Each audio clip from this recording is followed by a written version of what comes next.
إن الحمد لله والصلاة والسلام على من لا نبي بعده أما بعد فأعوذ بالله من الشيطان الرجيم بسم الله الرحمن الرحيم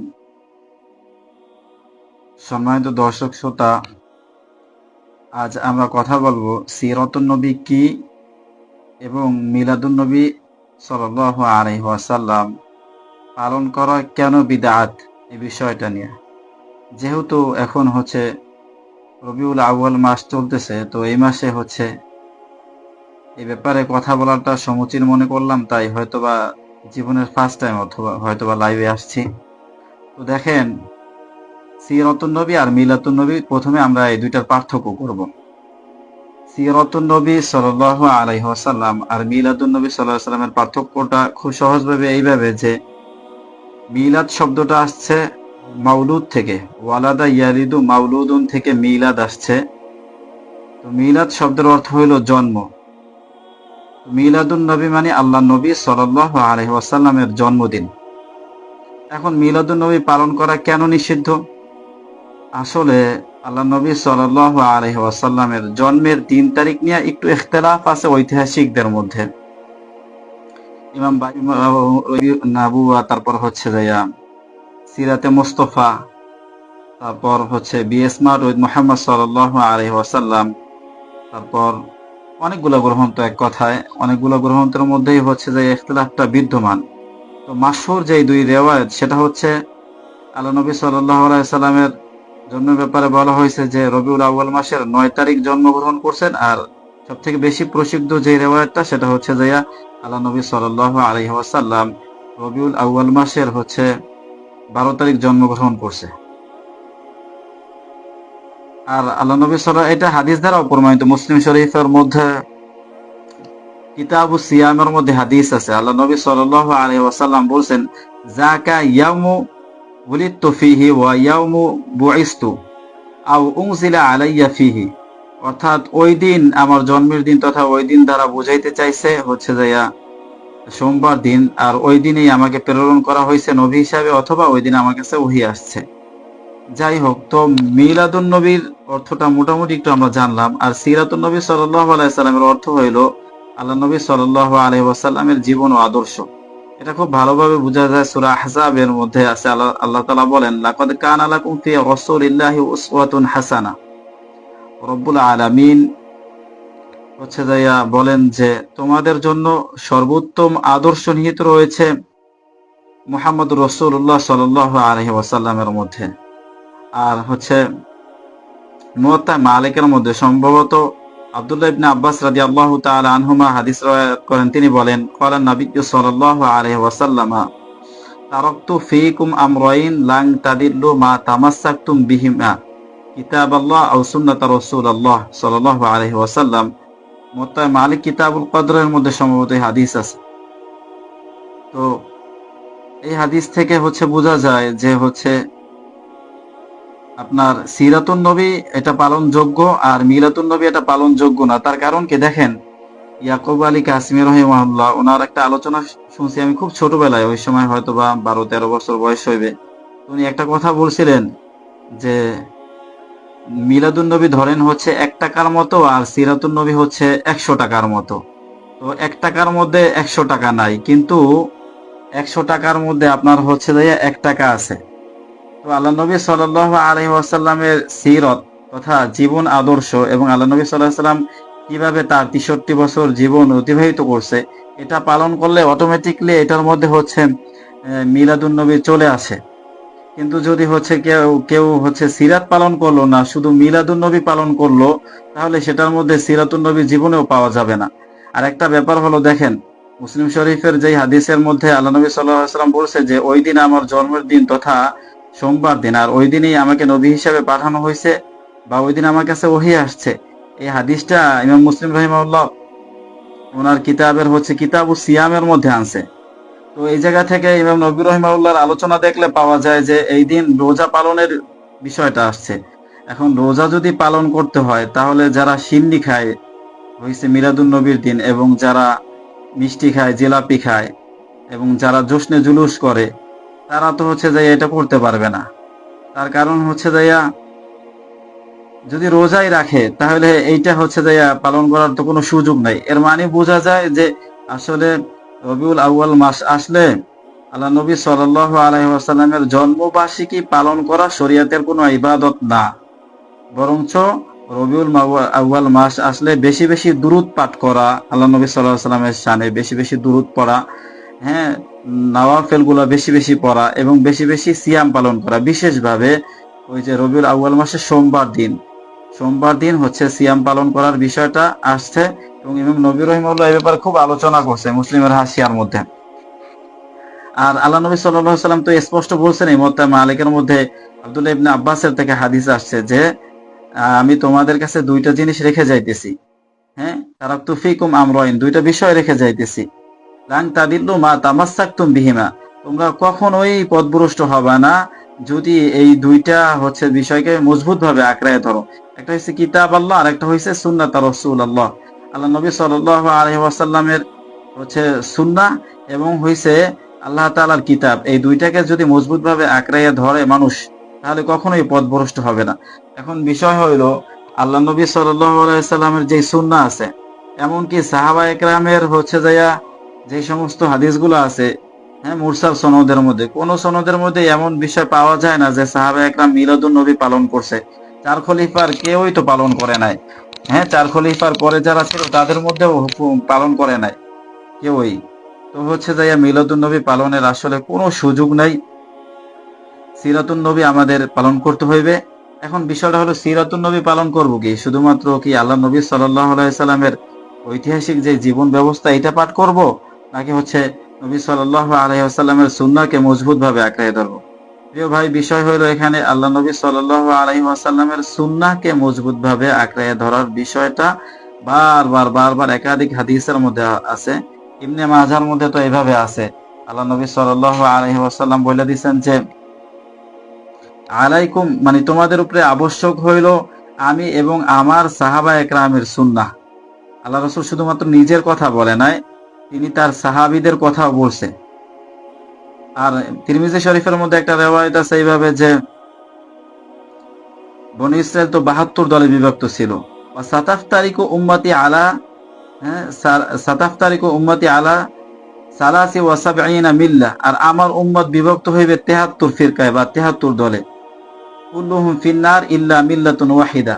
আল্লাহ রাসূল বলে যে প্রত্যেকেই জাহান্নামী হবে শুধুমাত্র একটা ফিরকা বা একটা দল বাদে। তখন সাহাবা একরাম জিজ্ঞাসা করছে যে ইয়া রাসূলুল্লাহ, সেই দলটা কারা? আল্লাহ নবী বলছে মা আনা আলাইহি ওয়া আসহাবি, যারা আমি এবং আমার সাহাবীদের অনুসরণ করবে তারা হচ্ছে নাজাত পেয়ে জান্নাতে চলে যাবে। এজন্য আল্লাহ নবী সাল্লাল্লাহু আলাইহি সাল্লাম তো ওনার জীবদ্দশায় ওনার জন্মদিন পালন করেন নাই।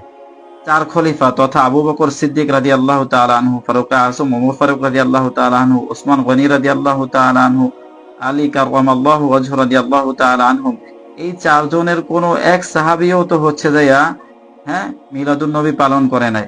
এমনকি আল্লাহ নবী সাল্লাল্লাহু আলাইহি সাল্লামের ১,৩৫,০০০ সাহাবী, আমি আকসার রিওয়ায়াতটাই বললাম, ১,৩৫,০০০ সাহাবীদের মধ্য থেকে কোন এক সাহাবীও হচ্ছে যাইয়া মিলাদুন নবী পালন করে নাই।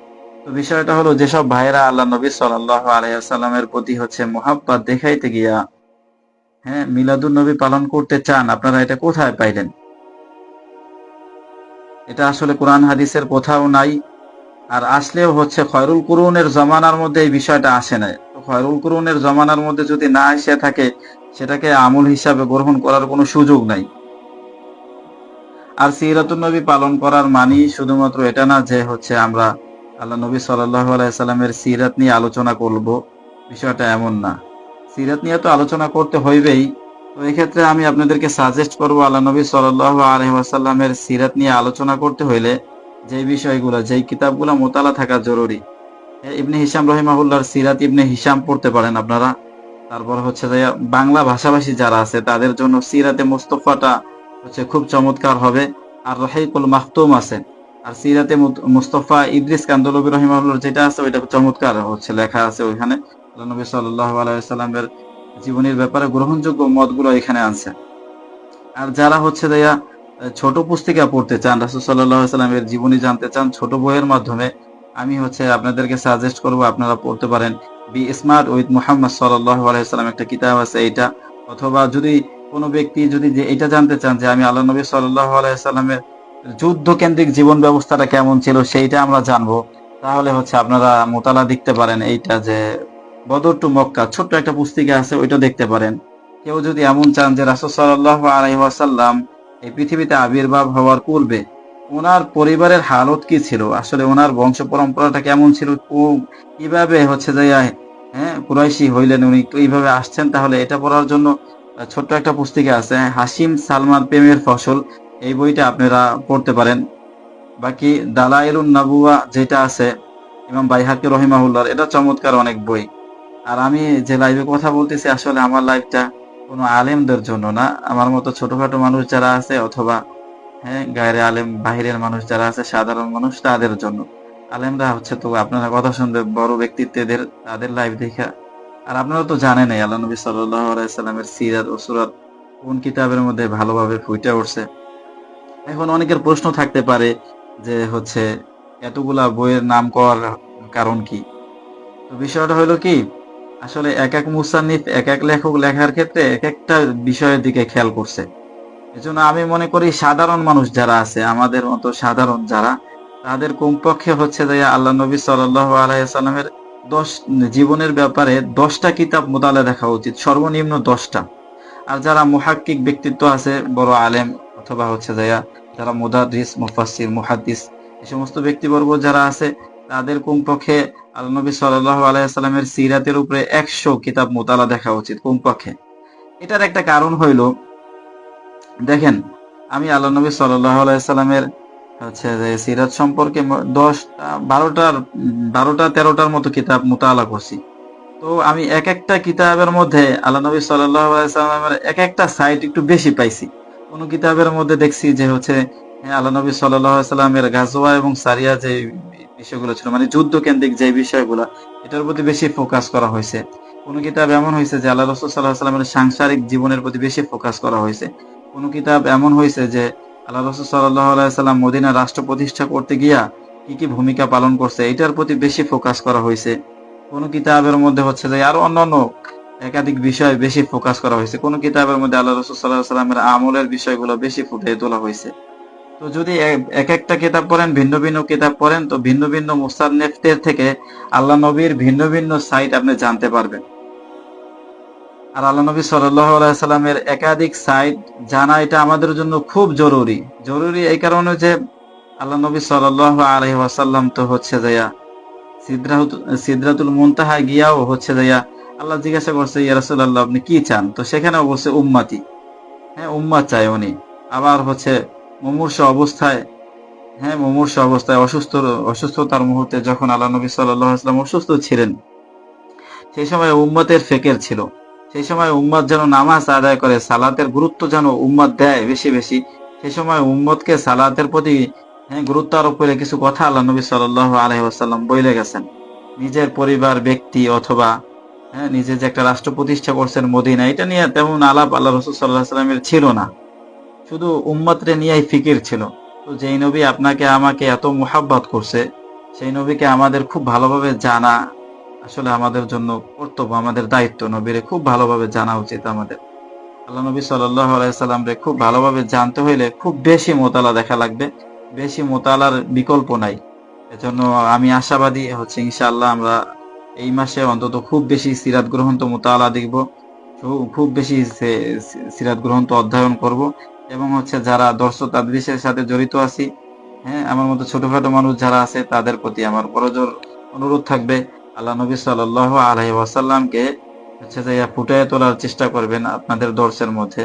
আল্লাহ নবী সাল্লাল্লাহু আলাইহি ওয়াসাল্লাম কেমনে হাঁটতেন, কেমনে কথা বলতেন, কেমনে চলতেন, কেমনে সালাত আদায় করতেন, আল্লাহ নবী সাল্লাল্লাহু আলাইহি ওয়াসাল্লাম ছোটদেরকে কেমনে মুহাব্বত করতেন, এই বিষয়গুলো হচ্ছে যাইয়া ওই যে মুসলিম শরীফের রদীপ বানানোর যে অধ্যায়টা আছে ওইখানে পাওয়া যায়। আবার হচ্ছে আদাবুল মুফাতের মধ্যে আল্লাহ নবী সাল্লাল্লাহু আলাইহি ওয়াসাল্লামের এই বিষয়গুলো খুব তুলে ধরছে যে আল্লাহ নবী সাল্লাল্লাহু আলাইহি ওয়াসাল্লাম কেমনে হচ্ছে যাইয়া মসজিদে নববীতে 10 দিতেন, কেমনে আল্লাহ নবী সাল্লাল্লাহু আলাইহি ওয়াসাল্লাম এক কথা কতবার বলতেন না বুঝলে, এবং রাগ করতেন কি করতেন না, সাহাবীরা জিজ্ঞাসা করলে ধমকাইতেন কি ধমকাইতেন না, এই বিষয়গুলো খুব তুলে ধরা হয়েছে, বিশেষ করে আদাবুল মুফরাতের মধ্যে। আদাবুল মুফরাতটা আল্লাহ নবীরে জানতে হইলে আর একটু ভালোভাবে পড়া উচিত। বুখারী, মুসলিম, তিরমিজি, আবু দাউদের মধ্যে এই অন্যান্য যে শিষ্টাচার গুলো আছে এগুলার অনেক হাদিস হচ্ছে যাইয়া আসে নাই, দুই হ্যাঁ কিছু আসছে কিছু আসে নাই। বাকি ইমাম বুখারী রাহিমাহুল্লাহর হচ্ছে যাইয়া একটা গুরুত্ব মানে যতগুলা কাজ ইমাম বুখারী রাহিমাহুল্লাহ করছে, বুখারী তো পৃথিবীর সর্বশ্রেষ্ঠ কিতাব কোরআনের পরে, কিন্তু আদাবুল মুফরাদটাও খুব গুরুত্ব বহন করে, বিশেষভাবে আদব আখলাকের ক্ষেত্রে, শিষ্টাচার শেখার ক্ষেত্রে। আল্লাহ নবী কিভাবে কথা বলছে, কিভাবে দর্স তাদরিস দিছে, হ্যাঁ কিভাবে হচ্ছে ছোট বাচ্চাদের সাথে আচরণ কিভাবে করছে, ছোট সাহাবীদের সাথে আচরণ কিভাবে করছে, বড় সাহাবীদের সাথে আচরণ কিভাবে করছে, এটা হচ্ছে যাইয়া ওই কিতাবের মধ্যে আছে। তো দোয়া চাই। হ্যাঁ, আপনাদের গুরুত্বপূর্ণ সময় নষ্ট করলাম। আর সেভাবে কথা বলায় অভ্যস্ত না, ক্যামেরার সামনে আসলে এমনিতেই গোলায় ফেলাই। দোয়া চাই আল্লাহ তাআলা যেন হচ্ছে যাইয়া মোতালার মধ্যে বরকত দান করে, বেশি বেশি মোতালা করার তৌফিক দান করে, এবং মোতালা কইরা আপনাদের সামনে গুরুত্বপূর্ণ ইলমি বিষয় উপস্থাপন করার তৌফিক দান করে, এই ব্যাপারে দোয়া চাই। নাসরুম মিনাল্লাহ ওয়া ফাতহুম করিব ওয়া বাশশিরিল মুমিনিন। আসসালামু আলাইকুম। সর্বশেষ এটাই বলতে চাই যে 12ই রবিউল আউয়াল এটা সিয়াম পালন করার দিন, নফল রোজা রাখার দিন, জিলাপি সিন্নি খাওয়ার দিন না। আসসালামু আলাইকুম।